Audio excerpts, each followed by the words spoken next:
And welcome back to the Old Boys Nice Football Podcast. Ryan, say what's up to the people, baby. What's going on, everybody? Welcome back. Took a week off.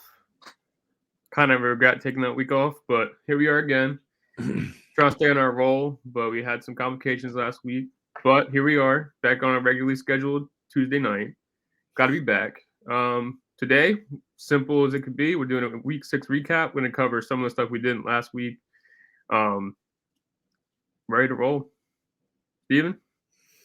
Yeah, the difficulties on my part. My wife had finals, so school comes before football, unfortunately, when it comes to this. For sure. Yeah. Yeah, she passed her finals, though, so we can also say that. Yeah. But Ryan and I are back today, and we'll be back Saturday for our start sit. So expect to see us there. But, we're going into week 7, so let's look at week 6. I'm not going to lie to you. There were some ugly games that we're going to get to. There was some ugly football played. And then the injuries keep on piling up. Gets worse every week. Gets worse every week. And the sad part is, such a contact sport like this, they're not going to stop. So, unfortunately, adapt or die. Yeah, you just got to pray every week that your pieces make it out of the week alive. Yeah, man, you gotta stay close with the fantasy gods, or I don't know, man. It's tough out here. So, as I turned on the 9:30 game, I watched the Ravens play the Titans. No problem. Cool. Ravens win 24-16. But the biggest takeaway from this game, the Ravens were in the red zone 7 times. All 7 times they got to the 10-yard line and in. Not just the 20, the 10 and in. They walked away with 1 touchdown out of these 7 red zone possessions. Mm-hmm. And it was on a 10-yard scramble drill to Zay Flowers, where Lamar drops in the pocket, has to roll to his left, finds Zay Flowers, and he scores. So my point is here, Gus Edwards is stopped 3 times within the 5-yard line. Lamar Jackson is stuffed twice. You have the Zay Flowers. Zay Flowers touchdown. Guys, first one of his career. Touchdown, right? And then you have Mark Andrews missed on a connection to Mark Andrews. The score. The Ravens should have scored 50. Should have been way worse. If you still play with kickers and you own Justin Tucker, you started out pretty damn well. Right. And congratulations. And obviously, a dub's a dub. Travel across the pond by all means, cool. Right. But again, Lamar carried the load. 30 pass attempts, 13 carries, 62 yards. Leading receiver in the game was Mark Andrews at 69 yards. It wasn't a whole lot that stood out. I mean, the Ravens moved the ball, but then when you play the Titans, the bend don't break mentality. They give up 1 touchdown on the day. The rest is, as we know, field goals. There's not much excitement to say about the Tennessee Titans. Let's be honest. I mean, Tannehill was 8-16, 76 yards and a pick. Derrick Henry looked efficient, though. I mean, that's what I'm saying. Derrick Henry is the only bright spot. Only bright spot. Yeah. Tajay Spears had a 48-yard catch. I mean that's cool. But I mean, there's not that was such a broken play, though. That play was all messed up when Tajay got that one. But the only good performance, I think, on maybe either side. I mean, Zay Flowers gets his first touchdown, but I think the biggest impact is probably Derrick Henry at this whole game. Yeah, I mean, Mark Andrews had 70 yards.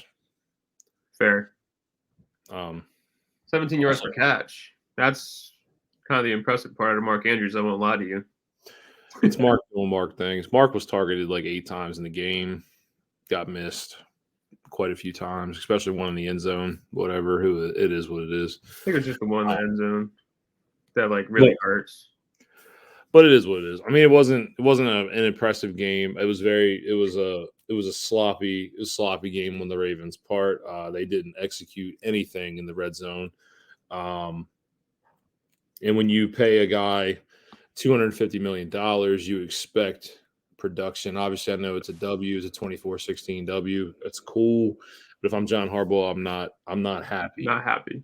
I'm not happy with the execution at all. It was an ugly game in the red zone for the Ravens. They moved the ball all day, and then nothing.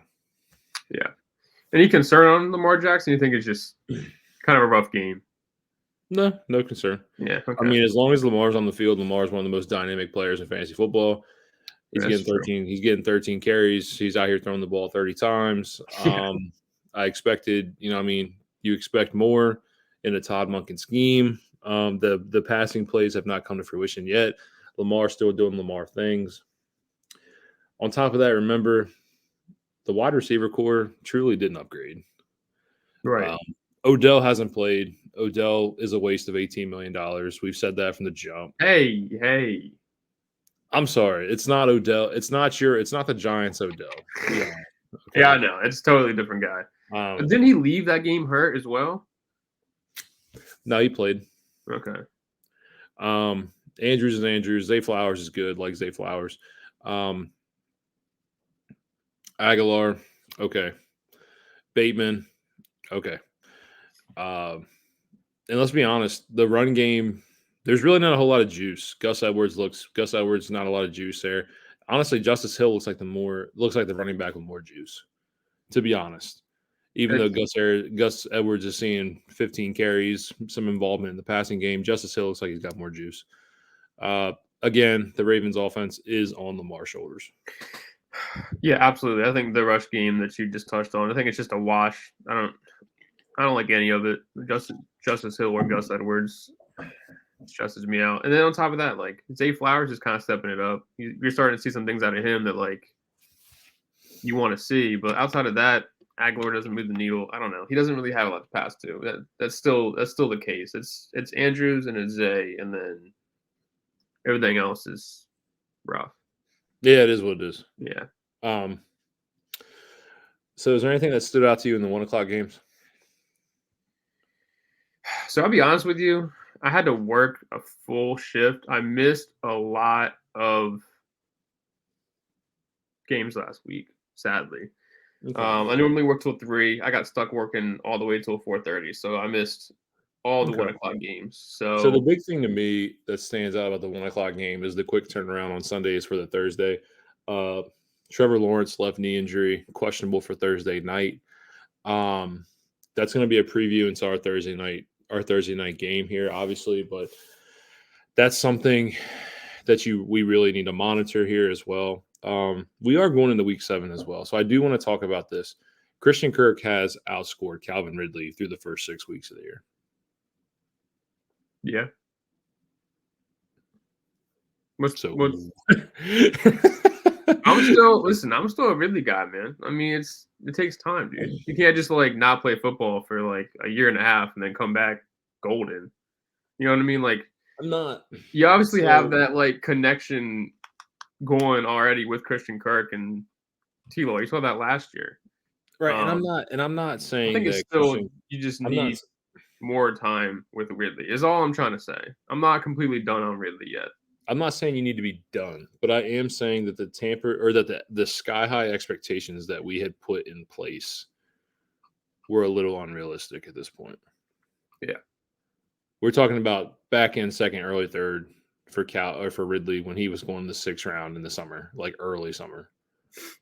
And Christian Kirk fell to like 9th round. Like that's crazy to me. I mean, back-to-back years, you get this like extreme value on Christian Kirk, which is crazy. Yeah, exactly. And then the dude was wide receiver 14 last year on a finish. Yeah. On top of that, I think a lot of people expected. I'm sorry. I just think a lot of people expected. You get this Calvin Ridley guy. He comes in. You saw him with Atlanta. Like he's capable of playing elite wide receiver ball. So I think most people are like, okay, well, Ridley's guy now. They went out and got him, but I think they failed to realize Christian Kirk a little more real than I'd like to imagine. To be honest. He'll never live up to the contract. Right. Yeah. He's playing good football. Yeah. I mean, they're trying to make him live up to that contract. I'll be honest. Absolutely. That's what I was going to say. They're doing their best, man. You know who else is really good at football? Who? Fill me in. Travis Etienne. Oh, okay. Not where I thought you were going with that. I don't know where I thought you were going, but not Etienne. But no, he is all. Another 2-touchdown game. I was about to say back to back. 2-touchdown game. And it wasn't the prettiest. I mean, obviously, it was under 4 yards a carry, 18 totes for 55 yards. But the Colts are no slouch on the defensive side of the ball. They're no slouches. But again, he made his presence known. He made his presence known. He is the overall leading fantasy scorer for the Jacksonville Jaguars this season. Where's Tank Bigsby at? Where's Tank Bigsby? Where's Tank Bigsby? Someone fill me in what he's doing. I'm looking at it right now. He had 3 carries, 2 yards. This is the guy supposed to be hawking touchdowns and yards from Travis Etienne. It was never Tank Bigsby. Also, too, there is word. Just speaking of the Colts, so another injury that happened earlier, and we didn't know if he was going to come back and play. But it's official. Anthony Richardson is getting surgery on his shoulder sprain, his AC sprain. So does Gardner Minshew for the rest of the year. Huge upside. We did drop our waiver wire article. Huge upside. 20 targets in the 2 starts for Gardner Minshew for Josh Downs. Yep. Huge waiver wire addition if he's still available. I think you said he was available in 50% of the leagues at last time you looked. He got a 50-50 shot. Now, like I said, I've mentioned in the article, not stoked about this week. They're playing the Browns. Yeah. They're probably going to get crushed. But once you get past the Browns, I think Josh Downs could be a consistent guy. I mean, Gardner Minshew is throwing the ball. He's throwing the ball. Yeah. That just creates so many opportunities for so many receivers. And then I think Josh Downs is obviously the 2 in this team, and it's going to keep rolling. Minshew loves him. Pittman's the 1 for sure, but I'm still willing to throw going forward. If you're in a bind, throw Josh Downs in the lineup. Yeah. Another guy we were talking about, he was going outside the top 25 wide receivers. Michael Pittman here playing at wide receiver 13. Another huge, he's playing outstanding this year. He's only found the end zone once though, but the yardage. I mean, we're talking about a guy. We're pushing multiple double-digit target games, high floor games. Ceiling, obviously, with the low amount of touchdowns scored, the ceilings are. It's a little lower of a ceiling, but the dude's floor is safe. Michael Pittman's playing outstanding football right now. Another 100-yard game last week, 9 catches. Please, if you have Pittman, you need to start Pittman. Start Pittman. Yeah. You got to start Pittman. Yeah. And I'm guilty of that too. I actually sat him this week. I'm more out of spite than anything. I'm not a big Pittman guy, but I think going forward, he's going to sit in that flex spot for me. I got him I think for the most part, you get him with great value this year. So, yeah, throw him out there. That's the kind of thing you need. I mean, he had 14 targets last week on Gardner Minshew throwing the ball 55 times. It's the opportunity's there for Pittman. It's there. It is there. Jonathan Taylor, before we move on. You gotta remember too, man, the dude did not practice all off season. Like, this was coming. You have to take it slow with your star. There's no reason. This is a huge investment. Yeah. It's a huge investment, buddy. But, the thing about it is this. Heavily utilized in the receiving game. 5 catches for 46 yards. Heavily utilized in the receiving game. He's the better running back. He had more carries than Zach Moss last week. He's still getting into game speed. Mm-hmm. By, what are we in, week 7? I expect the same realistic thing that happened his rookie year. By week 10, balling. I expect it. We won't see him play with AR this year. It's unfortunate, but hey, guess what? That hurts. He's here. He's here for the long haul. AR's here for the long haul. I'm excited. More traditional schemes now with Gardner. Obviously, Gardner doesn't offer you that elite athletic upside that Anthony Richardson does. But I think we're going to be okay. Yeah. Just relax. Jonathan Taylor didn't just keel over and die. We're good. We're good. We're good. And I'll keep preaching this is like we saw Zach Moss be very efficient in this offense. So like it's coming for Jonathan Taylor. Yeah, it's coming. Because he's a far better running back than Zach Moss. It's rough. So one game that I want to talk about, the only bit of the 1 o'clock games that I got to actually watch my lunch break was Miami versus Carolina. Now, when I was watching, it was 14-0 Carolina. Yeah, this is the game I want to talk about too. This is a huge game. Okay. This is a fun game. Yeah, I saw it 14-0, and I had to do a double take when I turned it on. And it just scored their second touchdown to Adam Thielen. And I checked maybe like an hour later, and Miami's already taken over. This Miami offense is crazy. So, can I speak on the Carolina Panthers before we continue? Yeah. Miles Sanders is no longer a starting running back. Yeah, God, it's sad. Chuba Hubbard is officially the starting running back for the Carolina Panthers coming out of the bye week. Unless miraculously Miles Sanders gets healthy and does some Miles Sanders type things from Philadelphia. Yeah. B, these last 2 weeks, Bryce Young has looked really good. I don't know if I'll use the term really good. Really good. He's looking better every week. I'll give him. Remember, he's playing better every week. Remember, last week, 70% completion percentage, played solid. Yep. This week, no turnovers. Touchdown, puts his team up 14-0. Is starting to look more poised every week. A lot of people were fading Bryce early, and that's what I hate. In this part of it, it's a long game. Stroud far exceeded expectations from the time that he started. Threw his first pick last week, but we'll get into that. But what I'm saying is this. Tough Miami team. You're on the road. You come in. You start out 14-0. Granted, they then go up 28-14. 21 points in a quarter. And they didn't look back. And they didn't look back. No. So, but the thing is, like, before we move on, we've tampered expectations for Bryce. But the last 2 weeks, Bryce looks significantly better. Going into a bye week, we get the rookie clash. We get to watch him play C.J. Stroud. It'd be great. It's going to be fun. It's going to be a fun game. Fun game. The Panthers get to see, did they mess up or did they not mess up? I don't think they messed up. I'm a big Bryce Young truther, always have been. Stroud, by far, has outseeded my expectations. No question. For sure. Yeah. But it's way too early to determine. Way too early to determine. Kind of like good old Burrow and Herbie, huh? Look, bro. If you want to talk about Monday night, I'm sorry to tell you, Burrow's resume, it's Burrow. Sorry, I don't agree, but I mean, before we move on, Burrow says otherwise.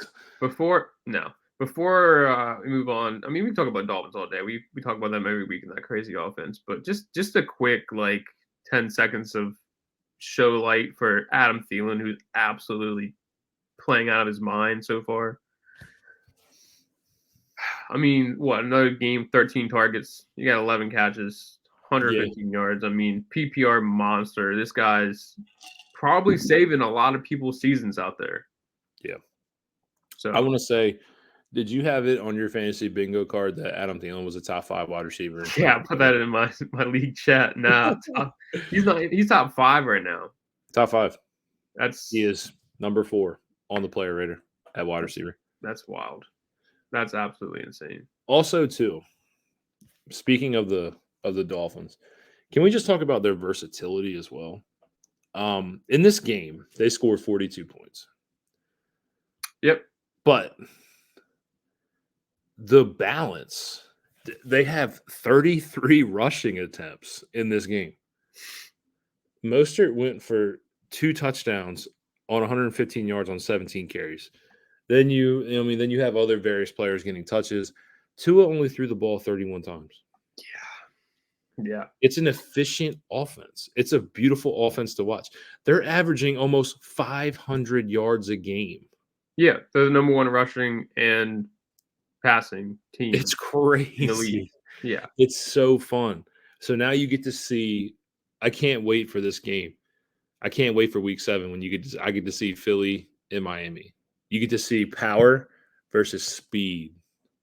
It's gonna be such a fun game. I can't wait for that. That's gonna be that's That's probably gonna be the game of the week for me. I'm pumped up. But yeah, nah, just like I don't know, dude. I think like I don't want to take anything away from Raheem Mostert or Tua Tagovailoa, anything away from these guys. Like obviously they're massive talents, but I think the true mastermind here is 100% Mike McDaniel. He's like an evil nerd out here, just like cooking up plays. He looks like you. He looks just like you. He looks like me. You're right. But no, it's crazy. The things he draws up, that like watching this offense is so much fun. I mean, you got Tyreek Hill, one of probably the most explosive receiver we've seen in our lifetimes. Like it, just out there playing out of his fucking mind every week. 160 yards and a touchdown. Raheem Mostert, 31 years old, by the way, out here tearing winning up leagues, bro. Winning leagues. This is crazy. Bro, did you see the segment today on ESPN? Stephen A was talking about how Tua throws the ball 2 yards to Tyreek and he takes it 50 to the house. Meanwhile, on the segment, he's got Tua throwing the ball 50 yards downfield. Nah, I think the crazy part is I have to go back and look, but I think Tua just specifically to Tyreek has 4 touchdown passes over 40 yards. Wouldn't surprise me. In the air, just 4. I know he beat Pat Surtain for that one. That was 50, maybe 60. He beat Carolina DB for 40. I mean, I know he's got at least 3 or 4. That's crazy to me. He's over 800 receiving yards, and we're in week 6 going to week 7. Yeah. He is on pace for 2,300 receiving yards. Yeah, and what, like 21 touchdowns, something like that, I think I saw. 17. 17? Okay. But still, no, that's insane. I mean, we're talking like never seen this before ever. I mean, take away that we play one more week, and he's probably still on pace for like 2,000, a little over 2,100. Through his 16th game this year, going to week 17. Normal standard schedule, week 16. There can't be an asterisk beside it because he's going to have over 2,000 yards in that week. At this pace. Yes. Yeah. So the biggest like upset game of obviously the 1 o'clock slate, my man PJ Walker draws the start and takes down the San Francisco 49ers, the best team who I have slated in the NFL. Overall, the best team in the NFL. Yeah. Now, granted, there's a little bit of an asterisk here, but there's an asterisk here. Actually, there's not an asterisk because I'm going to tell you what. Trent Williams came out and stated Myles Garrett is a Hall of Famer. There was a stat that showed that Myles Garrett beat Trent Williams on 33% of his passing, of his rushes. Like, you know, and that was crazy to me. Wow. Trent Williams said he's never seen anybody do that. Yeah. Wow. When Trent Williams gives you credit, you're doing something right. Yeah, for sure. They played elite football. Obviously, I know Debo got hurt. I know McCaffrey got hurt. I get it. But I do want to say this. It is what it is. It is what it is. It's football. And I will tell you this. I don't know how long McCaffrey's out, but they said he avoided a major setback. Could be playing Monday night. He could miss week 7.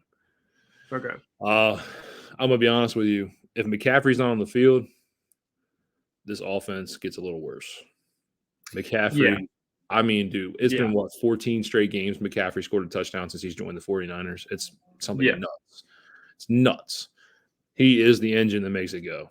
And Brock Purdy, honestly, let's be honest, I know he's looked very good in his stint in San Francisco, but on Sunday he looked normal. He looked below. He didn't look normal. He looked bad. I'll say it. That's what I'm saying. He didn't play up to par. Yeah.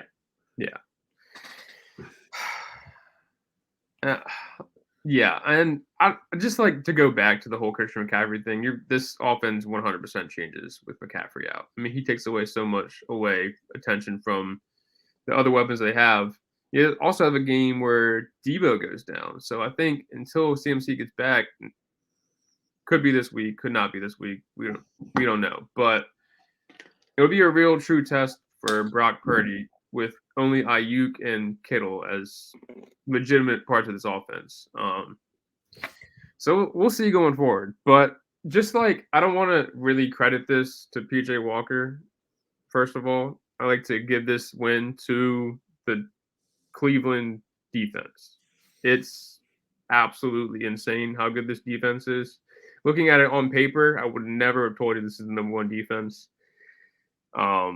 It's a beauty to watch. And Myles Garrett, kind of like the engine that runs the San Francisco 49ers offense, Myles Garrett runs the engine for the Browns defense. I mean, they are dogs out there. I was looking up stats for the waivers, and they allow 10.4 points per game to wide receivers. Not just the wide receiver 1, 2, 3 down the line. No, I'm talking all of them combined for 10 points on average. They're absolute monsters. Yeah, they're solid. I mean, look, man, I got to play them twice. They're solid. We beat them once.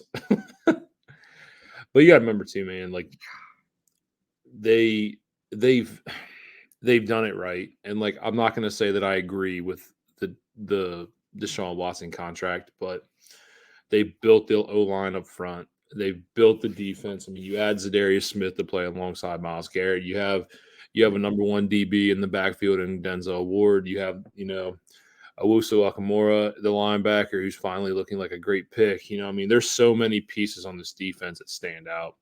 They're tough. Right. They're tough. It is what it is. Another 100-yard game for Amari Cooper as well. So I just want to point that out as well. Huge game. It was a fun game to watch. I really enjoyed it.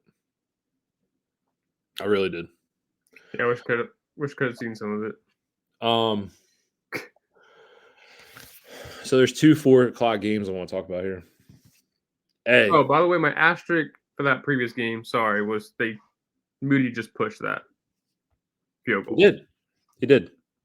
He pushed rookie in big time situation. He pushed it. Missed twice. That's it. He missed twice. So I do want to talk about this team as well. Can we give credit to Detroit, bro? Oh, I was going to – yeah, absolutely. Let's give credit to Detroit. Let's give credit to Detroit. Not on the top of the fact that they're averaging 28 points per game in the NFL. They're playing as a top 5 defense. Top 5 passing defense and top 5 rushing defense. They are playing elite football. And I want to tell you this. Me and you, we watched the football game on Monday night. We watched CeeDee Lamb play very well. But I'm telling you now, I am to the point where Amon-Ra St. Brown is about to be my dynasty wide receiver 3. I am there. I'm there. So I already have him ahead of CD, but I don't know if I'm ready to put him over AJ Brown yet. I still have him sitting there at 4. But no, I mean, absolute monster. And Jared Goff continues to look his way. I hate this fact, but out of all the receivers that came out the last few years, Amon is probably one of the ones I gave the most pushback to, and I was so wrong about him. He's just absolutely nuts. He's nuts. He's not to be reckoned with. And Jared Goff's got a real one. I mean, maybe even I would go as far as say without Amon-Ra, I don't know if Jared Goff's playing like Jared Goff is. Dude, but think about like Jameson Williams in this game catches a 45-yard touchdown. Sam Laporta, who we have seen become a flashing star at the tight end position in our eyes, is on the field.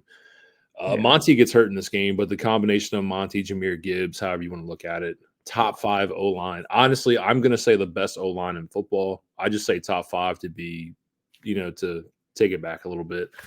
They're the best O-line in football. There's no need for them to draft a QB.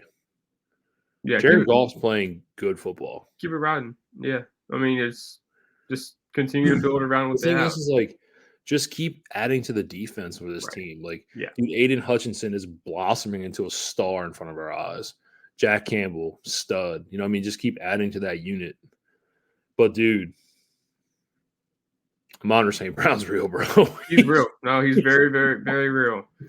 One thing I want to touch on. Monty goes down, right? So you would think, they kind of see Jahmyr Gibbs, I guess, as like the gadget guy in the backfield. That being said, you would imagine that Craig Reynolds kind of steps into the Montgomery role. I'm not going anywhere near Craig Reynolds. I know he's on the top of some of the waiver wires. It feels like a trap to me. Last week, 10 carries, 15 yards. No. I think this might be, if Jahmyr Gibbs goes, this could be Gibbs' chance to really be what he's supposed to be. I'm going to be honest with you. You're going into Baltimore. I see a heavy, heavy passing load for Jared Goff in this game. A lot of passing. Okay. I really do. I mean, their offense is healthy 90% of the time here. I mean, you're looking at it. You got Jameson, who's now he's back. Laporte is here. St. Brown's here. Gibbs should be healthy with a hamstring. I don't know. We'll see. Right. I mean, I do expect Dan Campbell to obviously run the ball. I'm not saying he's not going to run the ball, but right. when you don't have your lead back, you know what I mean? Game plan is rough. Right. Game plan change. Yeah. The last 4:30 game I would like to talk about. Eagles get upset in the Meadowlands. Eagles get upset by the wrong team. The wrong New York team. By the wrong team. But I mean, to be honest here, it wasn't a pretty game for Jalen Hurts. I was about to say, this game feels 100% like just a off choke game out of Jalen Hurts. I mean, 3 interceptions. Hate to see it. I mean, I'm looking at his numbers. He played a really bad game considering he was only sacked twice. Yep. 54 QBR, 59.5 quarterback rating this game.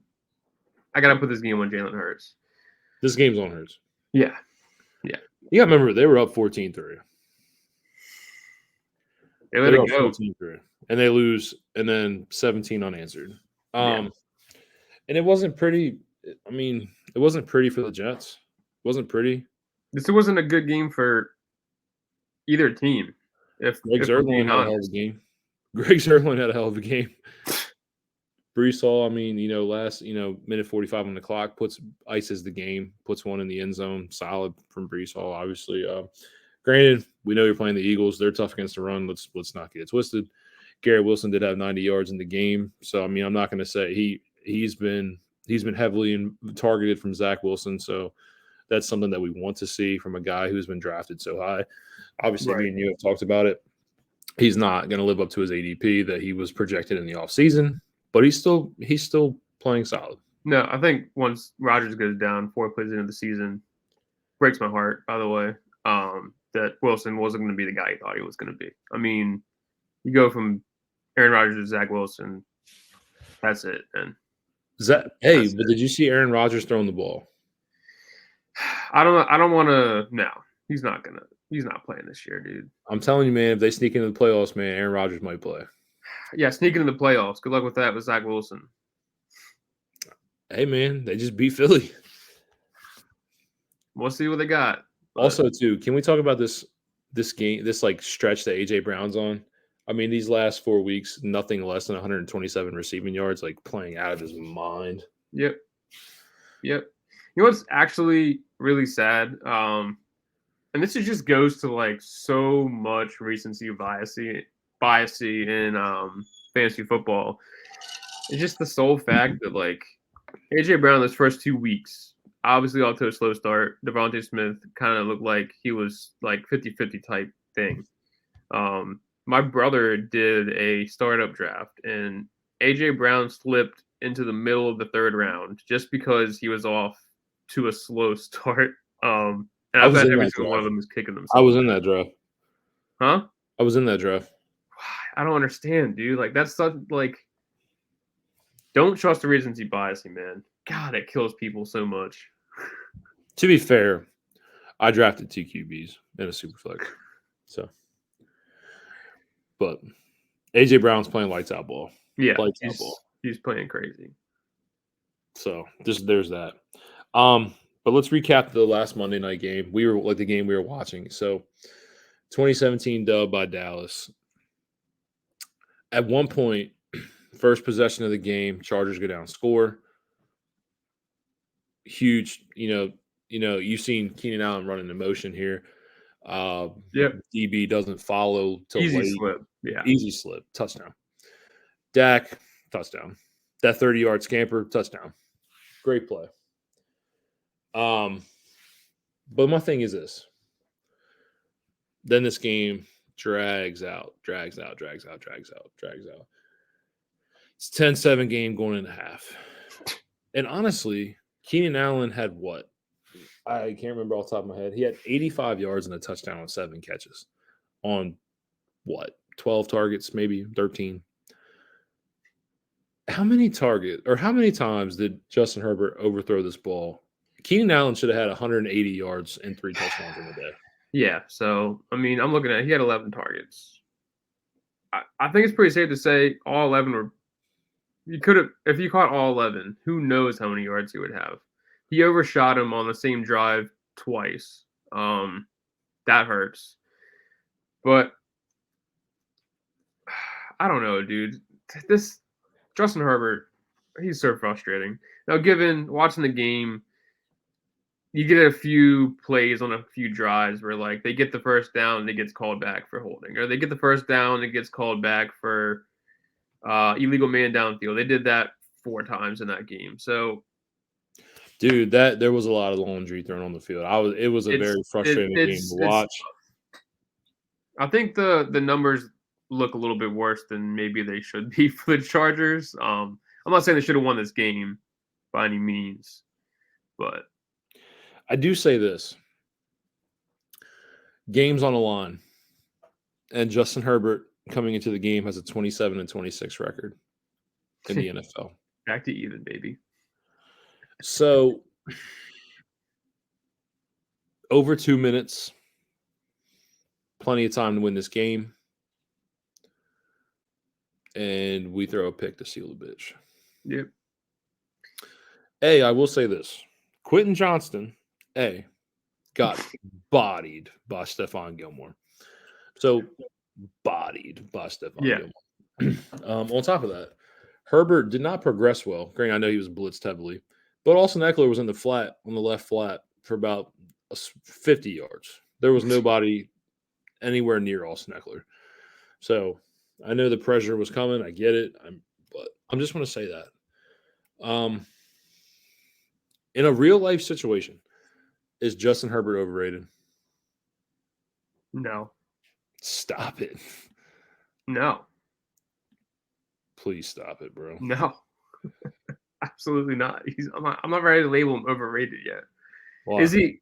He's not a closer, right? But that doesn't make him overrated. He's a fine quarterback. He's also playing with a fractured finger, which may have something to do with it. It's an offhand finger. It's an offhand. It doesn't matter, dude. That's gonna affect your confidence when you're playing the ball. Like, you're not telling me that you're gonna play normal football when you have a whole broken finger on your other hand. So if you handle the snap clean, right, the progression from the snap to your throwing hand, mm-hmm. After that, in what way does this affect your ability? You got defenders coming at you. They swat that hand, you're done for even longer.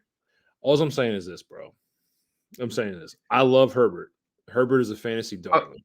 Before you say anything, I just want to say he was the best quarterback for the first going into the bye, and then he has one bad game, and you're already ready to label him. You're already ready to label him overrated. Make it make sense. I'm labeling him this 27-27 career starter, and we all know how much of that has to do with his defense, though. And we all know what happened in the playoff game last year. That sucks. I won't deny it. Like I just said he's not a closer. I don't know. He can't figure it out. He's got a long career ahead of him. Maybe he does down the line, but Phil Rivers did the same exact thing for this team, and nobody was calling Phil Rivers overrated. They called Phillip overrated a lot. No, They called Eli overrated a lot before those Eli two was Super Bowls. overrated. That's not a lie. Anyway,